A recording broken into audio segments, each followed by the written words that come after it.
हमारे पिछले वीडियो में अर्थशास्त्र का आधार चल रहा था पार्ट 3। अब हम पार्ट 4 शुरू करने जा रहे हैं। उसी को कंटिन्यू करते हुए प्रोफेसर रॉबिन्स की परिभाषाओं की या परिभाषा की व्याख्या करने का हमारा 4th पॉइंट बच गया था, जिसे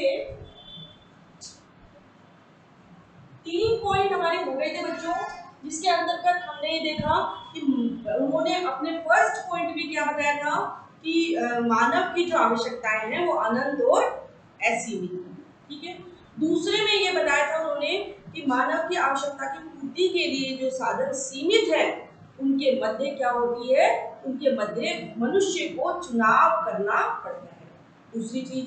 तीसरी चीज उन्होंने ये बताया था कि मानव की आवश्यकताओं की पूर्ति के लिए व्यक्ति जो है सीमित साधनों का प्रयोग करता है या सीमित साधनों से वो अपनी आवश्यकताएं पूरी करता है, तो उनके बीच ऐसी कौन सी समस्या उत्पन्न हो जाती है जिसको उन्होंने आर्थिक समस्या यानी कि चयन की समस्या तथा चुनाव की समस्या के द्वारा बताया। अब हमारे पिछले वीडियोस को कनेक्टिविटी देने के लिए हम चौथे पॉइंट को यानी कि प्रोफेसर रॉबिन्स की परिभाषा की चौथे महत्वपूर्ण बिंदु को डिस्क्राइब करने जा रहे हैं। बच्चों ये जो है हम आपको बता रहे हैं, ये अर्थशास्त्र के एक तरीके से क्या है कि अर्थशास्त्र में जो जिन जिन चीजों का हम ज्यादा अध्ययन करते हैं हम उन पॉइंट्स को लेकर आपको व्याख्या कर रहे हैं। जब हम चैप्टर्स पढ़ेंगे तो आपको समझ में आएगा कि प्रोफेसर रॉबिन्स कौन थे, प्रोफेसर एडम स्मिथ कौन थे, या इनके अनुसार ये क्या कब कहा गया, इन्होंने कौन सी पुस्तक लिखी या इन्होंने कौन सी पुस्तक लिखी, अर्थशास्त्र की प्रकृति क्या है, क्षेत्र क्या है, अर्थ क्या है और आधार क्या है। इन सब चीजों की आप क्या कर सकते हैं, फिर आप बुक जब पढ़ेंगे तो इन सब चीजों की व्याख्या आप स्वतः खुद ही कर सकते हैं जब हमने इनका बेस बने। जिस तरीके से हम इंग्लिश पढ़ने से पहले ABCD का अध्ययन करते हैं, इंग्लिश के शब्दों को पढ़ने से पहले अगर हम ABCD का अध्ययन नहीं करेंगे तो ना तो आप इंग्लिश लिख पाएंगे और ना ही आप इंग्लिश को समझ पाएंगे। समझ रहे हैं? तो इसी तरीके से अर्थशास्त्र में भी ये मान लीजिए कि अर्थशास्त्र शुरू करने के लिए हमें इन जो बिंदुओं को हम समझा रहे हैं हमारी वीडियोस में इम्पोर्टेंट है, यानी अर्थशास्त्र के ABCD बिंदु जिन्हें हम इस तरीके से आपको समझाते जा रहे हैं स्टेप बाय स्टेप कि इसके बाद हम ये करेंगे, अर्थशास्त्र में ये चीज आती है, अर्थशास्त्र में ये चीज आती है। पहले हम उन चीजों को जिनका अध्ययन किया जाता है अर्थशास्त्र में उन सब चीजों का एक स्टेटमेंट बना रहे हैं कि एक विवरण बना रहे हैं आपके सामने कि इनमें किन किन चीजों का ज्यादा अध्ययन किया जाता है।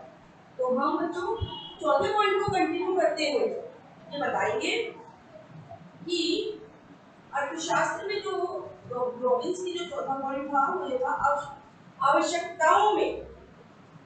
इन्होंने ये बताया है आवश्यकता तो असीमित है लेकिन आवश्यकताओं में एक नई चीज भी बताइए साथ में। आप उनकी डेफिनेशन को इस तरीके से डिस्क्राइब कर सकते हैं, चारों बिंदुओं को एक बना करके डिस्क्राइब कर सकते हैं।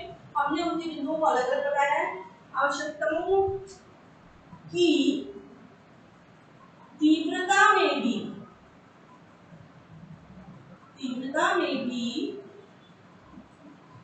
क्या होता है बच्चों कि आवश्यकताओं की तीव्रता में भी भिन्नता होती है। भिन्नता होती है। अब हम इसको समझा सकते हैं कि कैसे भिन्नता होती है। आवश्यकताओं की तीव्रता में भी भिन्नता होती है, यानी कि जो आवश्यकता होती है वो कभी कम भी हो जाती है और कभी ज्यादा भी हो जाती है। हम कह सकते हैं इसके आधार पर कि अर्थात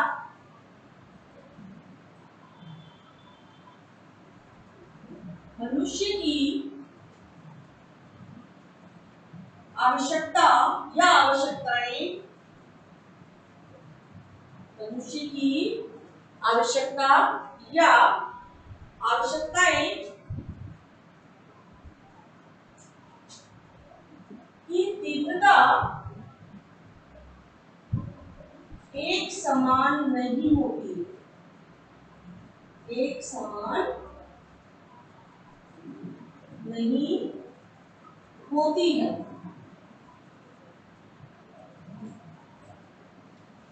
अरे समझ में बच्चों कि मनुष्य की आवश्यकता की तीव्रता एक समान नहीं होती है। इसीलिए ये? अतः मनुष्य की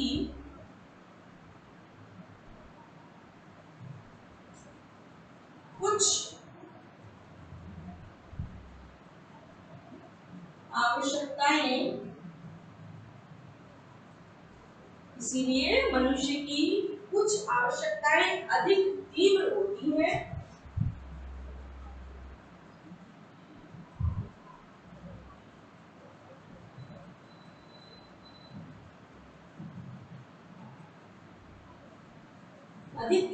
कुछ आवश्यकताएं और कुछ कम तीव्र होती है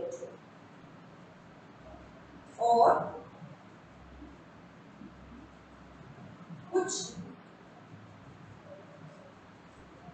कम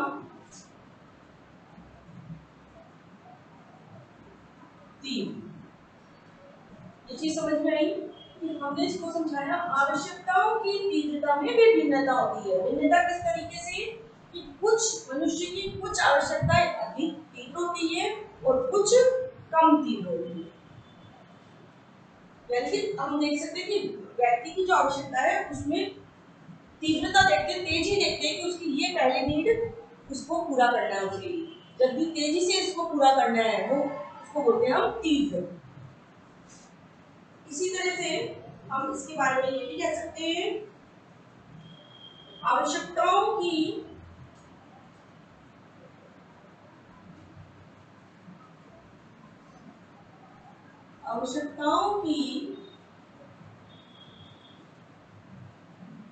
तीव्रता में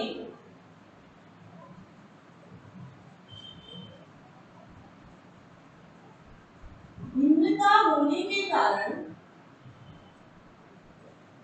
मनुष्य की आवश्यकताओं में, मनुष्य की तीव्रता में भिन्नता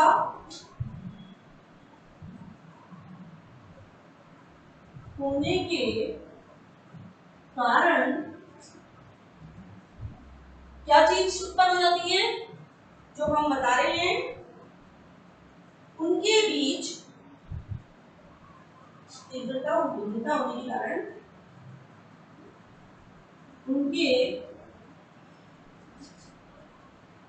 बीच, यानी उनके मध्य, हमने पिछले पॉइंट्स में भी डिस्कस किया कि उनके बीच चुनाव करने में सहायता मिलती है। उनके बीच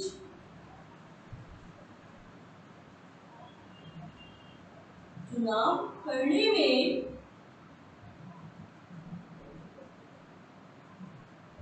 सहायता मिलती है। बच्चों कोई चीज कि एक विवेकशील व्यक्ति को, विवेकशील अगर एक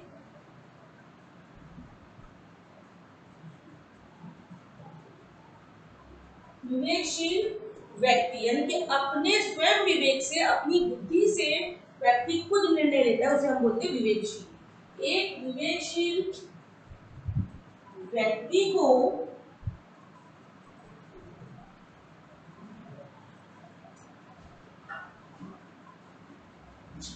अपनी आवश्यकताओं, अपनी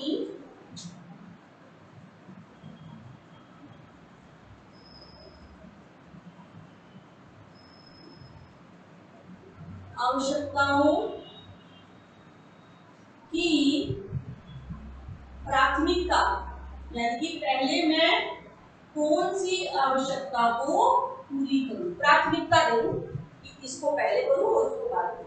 तो एक विवेकशील व्यक्ति को अपनी आवश्यकताओं की प्राथमिकता के क्रम में रखना पड़ता है। प्राथमिकता के क्रम में रखना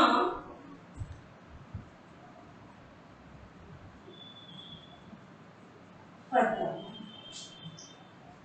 क्लियर हो गई होगी बच्चों कि हमने पिछले वीडियोस में अर्थशास्त्र के आधार में प्रोफेसर रॉबिन्स की परिभाषा की व्याख्या करते हुए अपने चौथे पॉइंट को बताया कि अर्थशास्त्र में जो है कुछ सीमित साधन है और असीमित आवश्यकता है और उनके बीच जो है व्यक्ति को चुनाव करना पड़ता है। चुनाव के अंतर्गत वो देखता है कि कौन सी अपनी आवश्यकता को प्राथमिकता डाले, प्राथमिकता के क्रम में रखना पड़ता है उसे कि हम पहले किसको दें और दूसरा कौन सी नीड हम पूरी करें। तो इन परिभाषाओं की व्याख्या के निष्कर्ष के आधार पर प्रोफेसर रॉबिन्स ने अपने निष्कर्ष के आधार पर भी कुछ डिस्क्राइब किया है, बच्चों चर्चा की है। तो इस चारों पॉइंट के अंतर्गत हमने तीन चीजें देखी।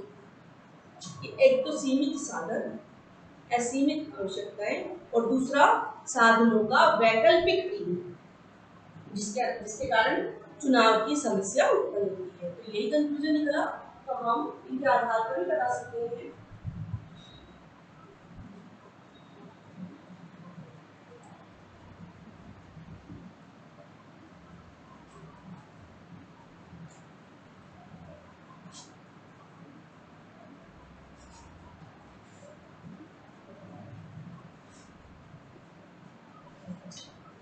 इसके अंतर्गत बच्चों हमने जब इतना विवरण किया या हम लिख सकते हैं कि निम्न विवरण के आधार पर या महत्वपूर्ण बिंदुओं के विवरण के आधार पर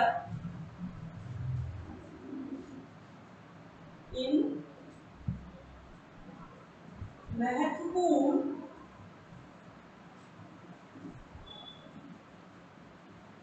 विवरणों या विवरण लिख सकते हैं, महत्वपूर्ण विवरण के आधार पर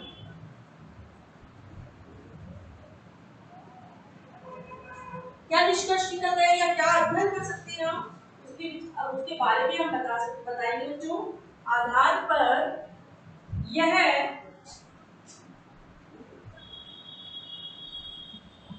स्पष्ट हो जाता है कि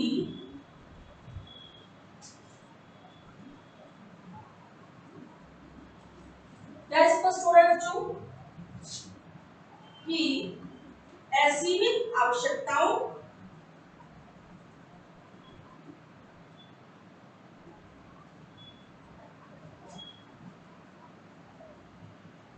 जिसे हम बोलते हैं अनलिमिटेड वांट्स, आवश्यकताओं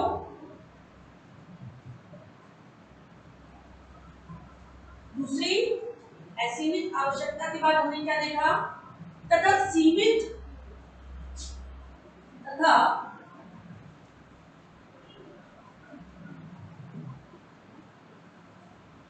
सीमित क्या थे साधन तथा सीमित साधन और उनके उपयोग,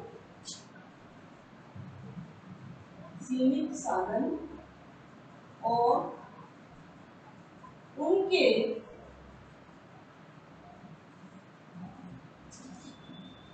उपयोग और उनके उपयोग वाले साधनों के बीच, उपयोग वाले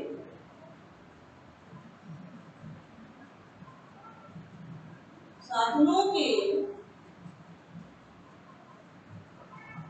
बीच, यानी कि जो साधन थे सीमित साधन को समय बदल और उनका वैकल्पिक प्रयोग हो रहा था, तो उनके बीच मानव का स्वरूप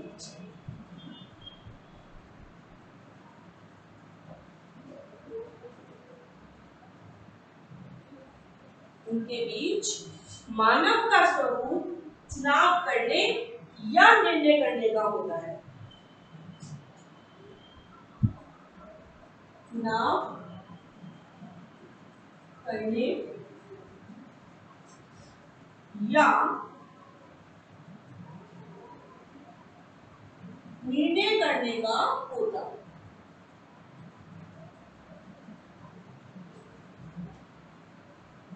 तो बच्चों हमने प्रोफेसर रॉबिन्स की परिभाषा के आधार पर यह विवरण दिया कि इससे ये स्पष्ट हो रहा है कि असीमित आवश्यकताओं तथा सीमित साधन और उनके उपयोग वाले साधनों के बीच मानव का स्वरूप चुनाव करने या निर्णय करने का होता है। तो हमने ये कंक्लूजन निकाला परिभाषा के आधार पर कि मेन इंपॉर्टेंट चीज क्या करती है। जब हमने कहा कि उपयोग करने वाले साधनों के बीच मानव का स्वरूप कैसा हो जाता है, चुनाव करने या निर्णय लेने का होता है। इसे प्रोफेसर रॉबिन्स ने कौन सी समस्या कहा है बच्चों? आर्थिक समस्या कहा है।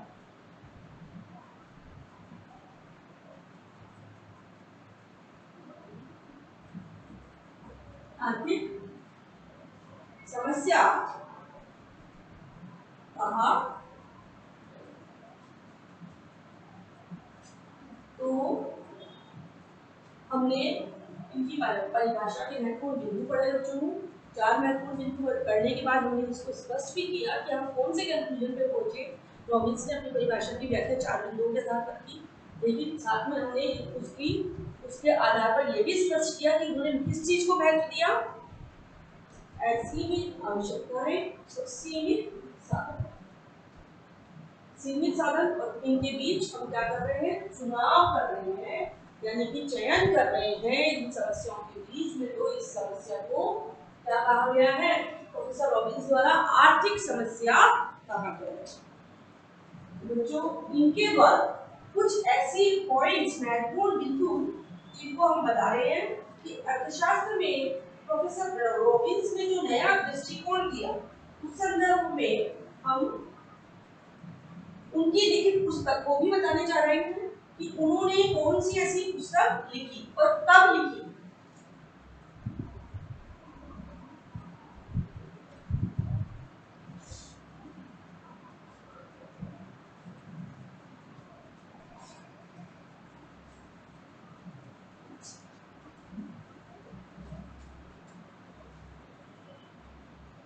देखिए प्रोफेसर रॉबिन्स ने अपनी प्रकाशित पुस्तक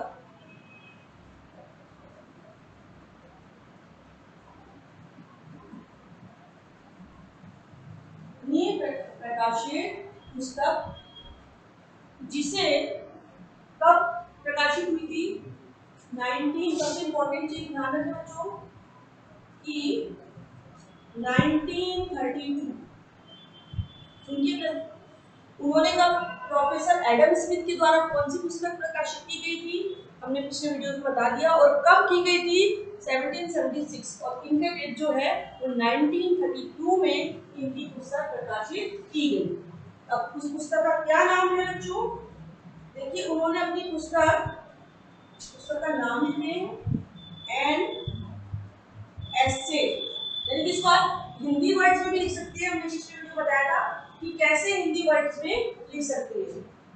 एंड एस्से टू, ध्यान से देखिए बच्चों, and essay on the nature, and essay लिखा है इन्होंने ऑन द नेचर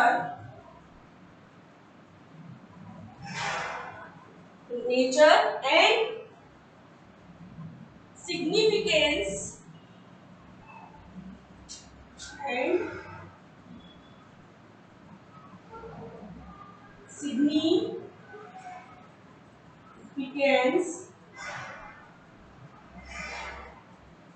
इसको आप हिंदी में भी लिख सकते हैं।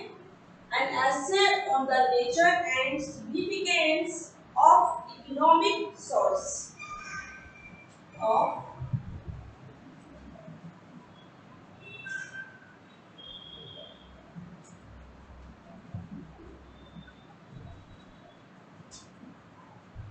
Economic source.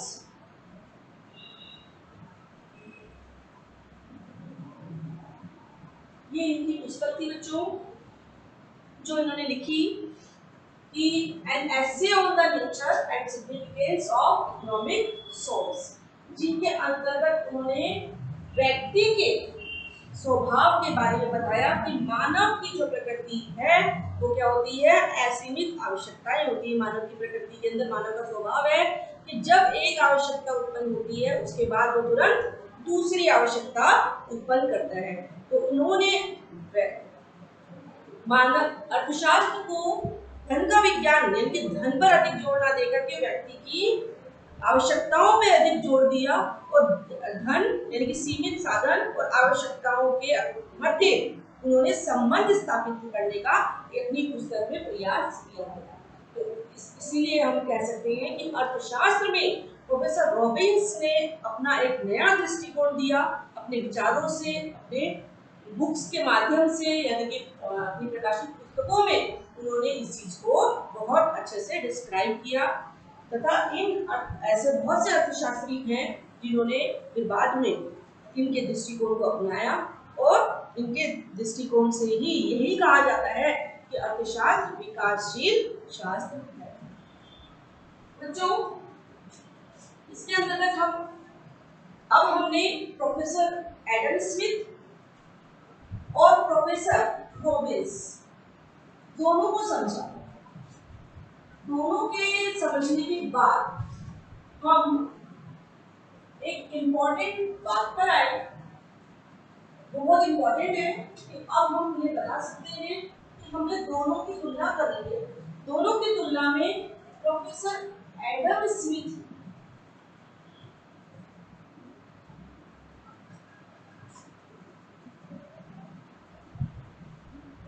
के अनुसार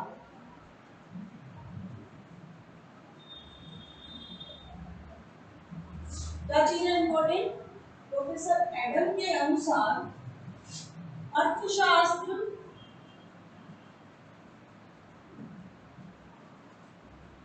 धन का विज्ञान है।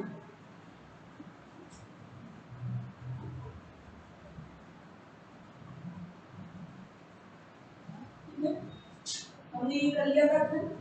दूसरी चीज, प्रोफेसर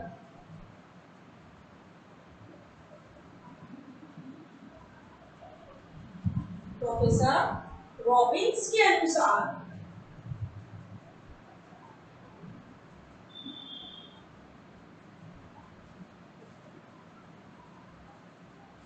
क्या चीज बताइए बच्चों, प्रोफेसर रॉबिन्स के अनुसार अर्थशास्त्र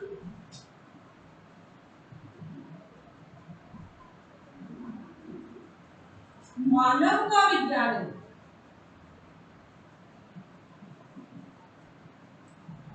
ये चीज हमने अच्छे से अध्ययन कर लिया बच्चों। हम इस आधार पर कह सकते हैं कि इन्होंने धन का विज्ञान बताया, इन्होंने मानव का विज्ञान बताया। दोनों में अंतर समझ में आया। दोनों ही अर्थशास्त्र के क्षेत्र में बहुत ही अपना महत्व रखते हैं अर्थशास्त्री। दोनों के द्वारा अपने अपने अलग मत दिए गए और अलग अलग विचार प्रस्तुत किए गए। इनके द्वारा पुस्तक हमने बताई 1776 में लिखी गई, इनके द्वारा 1932 में लिखी गई। इनकी पुस्तक को भी हमने बताया था और आज इनकी पुस्तक का भी हमने वीडियो में वर्णन किया। तो कैसे धन का विज्ञान था अर्थशास्त्र, वो कैसे मानव का विज्ञान हो गया, इस चीज को हम आपको अपने अगले वीडियोस में बताएंगे कि अर्थशास्त्र धन का विज्ञान था लेकिन अर्थशास्त्र मानव का विज्ञान कैसे हो गया। लेकिन जैसे आपने इनके विचारों को समझ लिया हो तो ही आपने अंतर कर लिया हो कि अर्थशास्त्र धन का विज्ञान था। जो हम एक समरी के रूप में आपको दोनों के विचार बताएंगे जो हमने अब तक पढ़े, प्रोफेसर एडम स्मिथ के और प्रोफेसर रॉबिन्स के अनुसार। तो कैसे मानव का विज्ञान हो गया, पहली बात तो इसके अंदर हम बच्चों ये बता सकते हैं कि जैसे जैसे अर्थशास्त्र में यानी कि अर्थशास्त्र की आर्थिक क्रियाओं में परिवर्तन हुआ वैसे वैसे अर्थशास्त्र एक विकासशील शास्त्र बनता गया। पहले ये बोल सकते थे, इसमें हम ये बोल सकते हैं अर्थशास्त्र धन का विज्ञान था, इसको हम था में बोल सकते हैं बच्चों। अर्थशास्त्र धन का विज्ञान था और ये बोल सकते हैं हम विज्ञान है। क्यों था? क्योंकि जब तक हमारी आर्थिक क्रिया यानी प्रोफेसर एडम स्मिथ ने अपने अर्थशास्त्र को एक विज्ञान का नाम तो दिया, साथ में सिर्फ धन को ही अधिक महत्व दिया। उसमें यह बोला कि मानव जो है अपने स्वार्थ के लिए, अपने मोह के लिए क्या करता है, धन अर्जित करता है, धन कमाता है।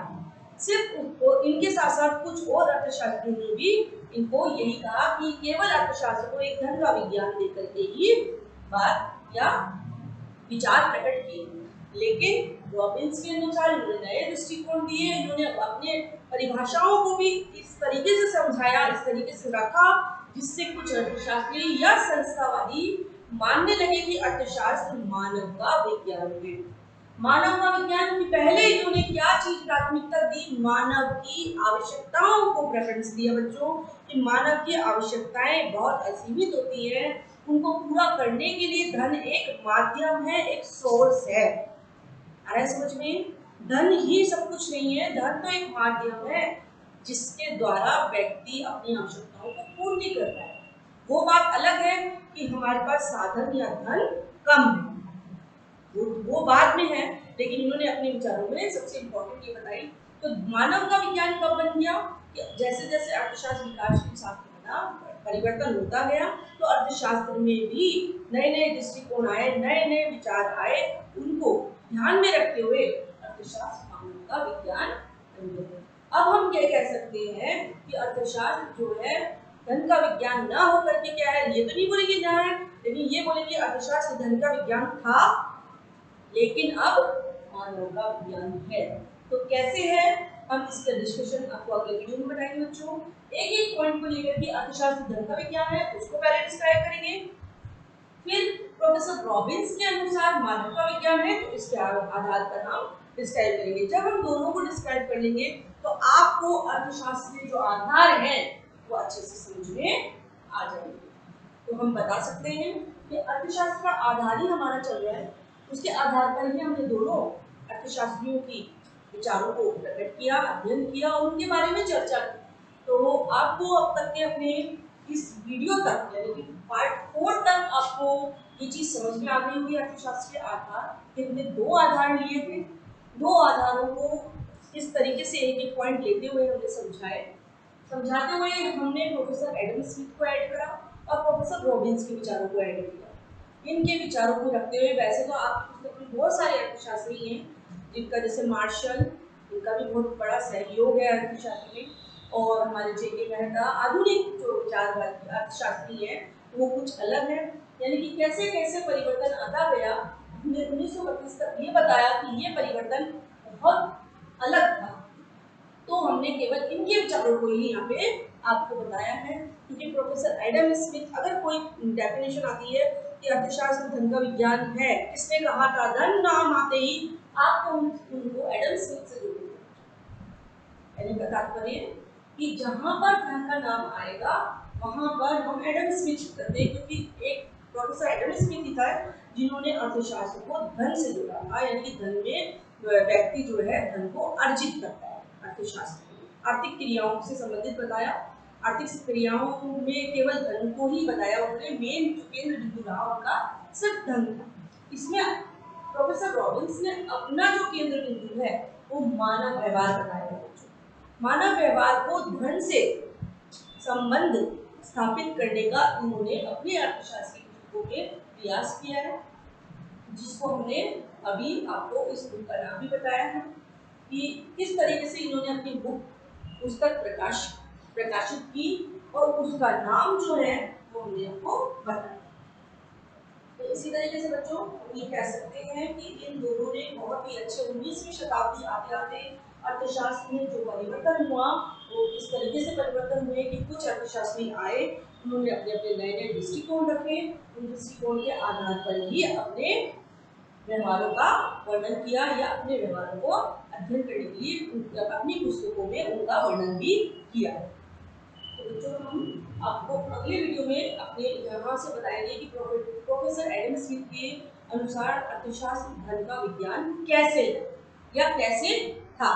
अभी तक आपने समझ लिया होगा, जितना भी हमने पढ़ाया उसमें प्रोफेसर एडम स्मिथ के बारे में जो हमने पढ़ाई की या जितना भी पढ़ा उसके बारे में हमने एक तरह से शॉर्ट समरी, जिसमें हम बोल सकते हैं कि आप प्रोफेसर एडम स्मिथ को इस शॉर्ट समरी के द्वारा पूरा समझ सकते हो। इसी तरह से हम प्रोफेसर रॉबिन्स के विचारों को एक शॉर्ट समरी यानी कि मानव का विज्ञान में कैसे शॉर्ट में समरी के रूप में रिकॉल भी, हमारा रिवाइंड भी हो जाएगा और रिकॉल भी हो जाएगा इसमें। तो कहने का मतलब आपको इन दोनों अर्थशास्त्रियों के विचारों को एक साथ प्रकट करने का जो हम अगले वीडियो में बनाने जा रहे हैं, कि दोनों को एक साथ हम कैसे प्रकट कर रहे हैं, तुलना भी कर सकते हैं, समानता भी दिखा सकते हैं और उसमें अंतरों को भी हम समझा सकते हैं। बच्चों यही है कि आखिर में मैं यही कहूँगी कि अपने इस पूरे वीडियो को देखो। पूरे वीडियो को देखने के बाद ही आपको एक के बाद अपने टॉपिक समझ में आएंगे, क्योंकि हर एक टॉपिक एक दूसरे से कनेक्ट है। आ रहा है समझ बच्चों? तो आप नोट्स बनाइए। आप नोट्स मुझे अपने व्हाट्सएप पे भेजिए, जिसे मैं चेक करूँ, समझाऊँ कि कहाँ कोई गलती है, आपको वापस से लिखवाऊँ। ओके बच्चों।